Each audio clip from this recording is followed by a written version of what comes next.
Greetings and welcome to the 6:15 News with me, Henry at Timby. Well, let's begin with our top stories.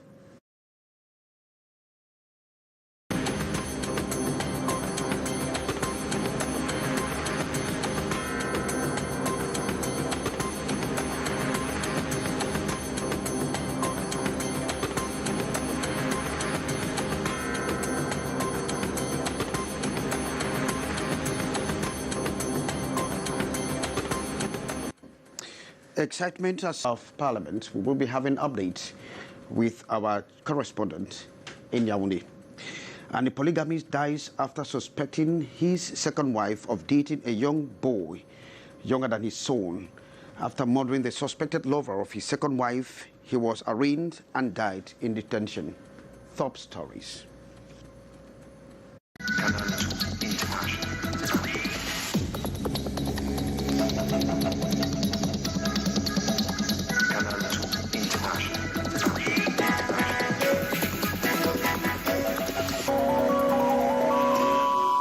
I'm Kejak Henry at Timby, thanking you for being there with us. You can hook up with us on our social media platforms, on YouTube and on Facebook. And I'll begin from Yaoundé, where the first session as of right for newly elected members and those appointed of the upper house opens this evening in Yaoundé. Exciting moment, especially for those who are stepping foot for the first time in the upper house of Parliament.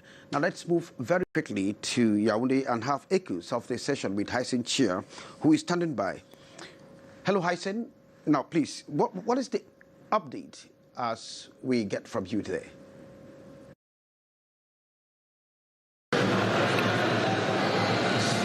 Of ceremony here for the opening session as of right of the third batch of the Cameroonian Senate that will be taking on activities for the next 5 years.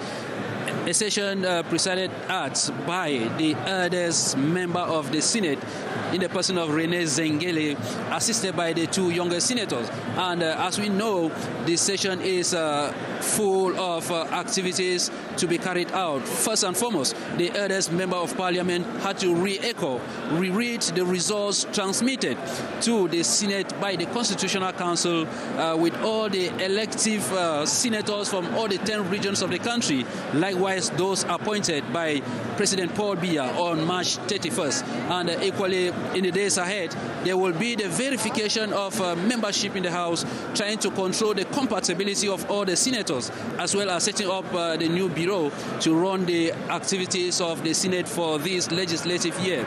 As we all know, the election of the old bureau was done in March, and that bureau as of now is null and void. So a new bureau has to be set up.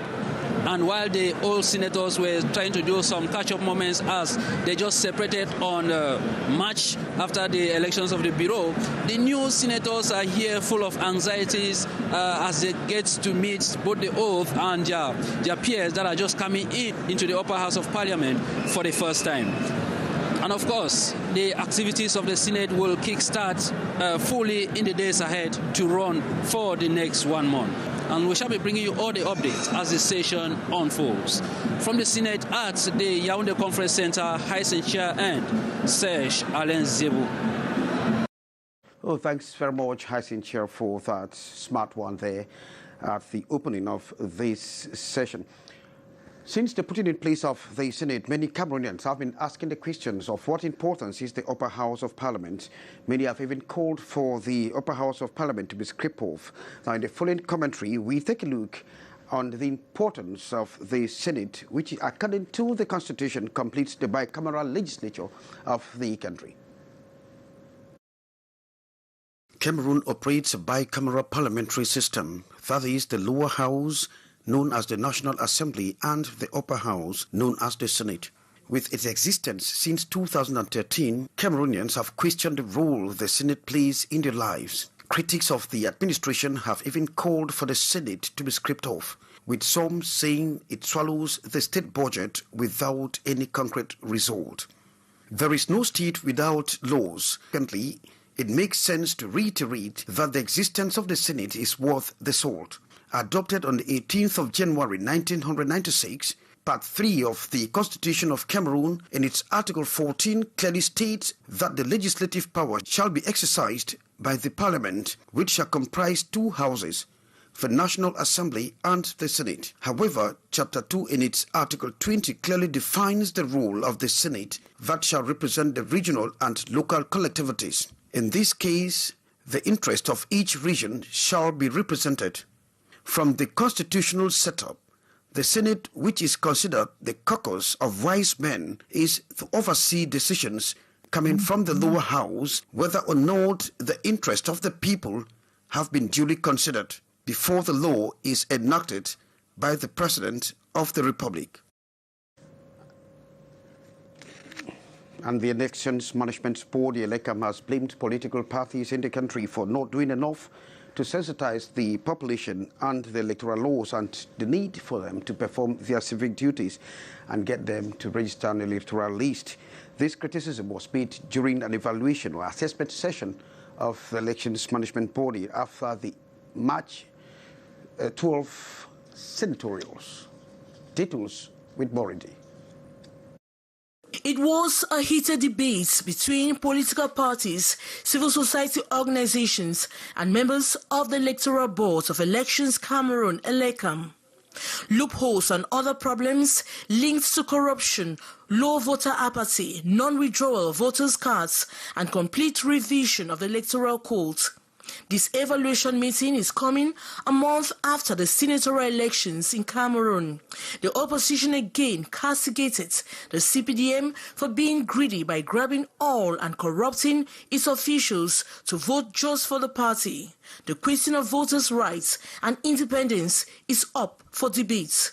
It's just the problems of the cards, which is being solved by Article 103, like Professor Titinuel said, that the legislator has taken care of that. We see the cards not distributed very well. Voter apathy is also there, but the lack of identity cards, which is the tool that you use, which is what you use in ring. A meeting between members of ELECAM electoral boards and political parties aims at assessing issues. They will also map out strategies to tackle challenges in the electoral process. The political parties should do more because electoral education to the masses should be done by everybody, especially the political parties. The political parties should be able to educate the masses so that they know what is needed of them. Opposition political parties have expressed a wish for the Parliament and Senate to open debates towards a complete revision of the electoral laws, so Cameroonians could once again be moved to take part in future elections. Maureen did a reporting. Thanks, Maureen. And the man in Loon, that is in the Mungo division of the Littoral region, has died after killing the young, pushed by what he considers an unbearable humiliation, and decided to chop off the head of the suspected lover of the wife. Then he died after being arraigned. Ambo Gladys Diban comes back to that story. The news spread like wildfire when the man, Sylvain Fofo, with 3 wives, was cut off the hands of a young man for allegedly dating his second wife. Doing with the cutlass. She said it was my father who sent her. Few minutes later, we heard noise, and when we arrived there, we learned he cut off the hand of a young man. When neighbors found the young man in his own pool of blood, the alerted military man, Sylvain Fofo, was picked up and transported to the Loum Gendarmerie Brigade for questioning. When he was asked why he did such a heinous act, he said the young man is dating his wife. On April 7, while Sylvain Fofo was about to be heard by gendarme officers, he started vomiting. He was rushed to the Loum District Hospital where he died before he was administered treatment. Investigations are underway. Medics are trying to determine the real cause of his death. While waiting for the results of the inquiry, we call on the population to stay calm. The population wants justice to prevail as the suspect, the man with 3 wives, was tortured in jail before he gave up the ghost. Well, thanks very much, Ambo Gladys Diban. And of course, right campaigners are very disturbed about this worrying issue of intimate partner crimes. And of course, they have called on at the detriment of victims. It's making news in Cameroon. Intimacy is a shared relationship, a relationship between two people. And I think if everybody is conscious and knows that your right ends where the rights of the other person begins, that nobody will be inflicting violence on the other person. So psychologically, I think that the men are battered. And then with the hardship that we have, they are venting it out. By her alleged has recorded lately. Why is there a recurrence of violence between partners, and what could be the root cause? For the case of Cameroon, we really do not have institutions that cater for people who are psychologically disturbed. Rights campaigners and women's association fighting to curb crimes say it's high time governments put forth strong legislations and support services to victims. Is the church. What is more emphasized is what the woman is supposed to do as a submissive woman. What is not emphasized in the teachings of the church as a global church is that the role, what the man is supposed to do. Repeated threats and violence by their partners before it leads to death. If they don't trust their associations, they could seek family counseling, report to the police or social welfare, or better still, go to church. But the overall goal is to get them out of trouble and save their lives. Well, thanks, Maureen. Unfortunate. From the shanties of Bodaberry in Douala, a set of quadruplet is born, and the babies come after two different sets of twins born of the same family, making a number of 9 children born from these very disillusioned family. They live in very abject poverty in the squalid of Bodaberry. Sherifa Saleh reports.